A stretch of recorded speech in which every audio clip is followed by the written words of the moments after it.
Good morning. I want to thank everyone for coming out today, and let me start by thanking the wonderful volunteers of the O'Malley Brown campaign for being here and all the hard work that you're doing to help move Maryland forward and to deliver that very important message that we're making progress in Maryland, but there's still a lot of work to do as we move Maryland forward on behalf of Marylanders. This past weekend at Ocean City, Governor O'Malley delivered, I think, a very important message at the Association of Counties when he said that this election is about the challenges that we face and the choices that we make in creating jobs and fighting for Maryland families. By contrast, Bob Ehrlich and Mary Kane have chosen to focus by running around the state, shaking hands with people and making a number of false promises, promises many of which were made 4 years ago and 8 years ago and never kept.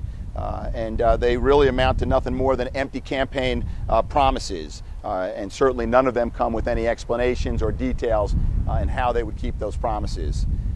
If the past is any indication, Bob Ehrlich will do it by increasing taxes on families and robbing Peter to pay Paul. Bob Ehrlich likes to talk about fiscal responsibility. He likes to talk a game about phantom budget surpluses and governing for 4 years without raising taxes, but that's not the reality that we experienced under 4 years of Bob Ehrlich. The real story is certainly a different story, and as I served in the General Assembly under Bob Ehrlich, I had a front row seat at his record spending increases, his $3 billion in hidden taxes and fees, and his record of saying one thing and then doing another. The real story, the real reality is that Bob Ehrlich was the biggest spender in Maryland history. During easier times, Bob Ehrlich increased spending in state government by nearly 33%. He blew past spending affordability, and for 3 out of the 4 years as he was governor, he sent to the General Assembly a budget that exceeded spending affordability. The real reality is that Bob Ehrlich raised $3 billion in taxes and fees on Maryland families and small businesses. He tripled the corporate filing fee, and given that 3 out of every 5 employees in Maryland work for a small business, imagine the burden that places, particularly on our small businesses in Maryland. We have cut $5.6 billion in state spending.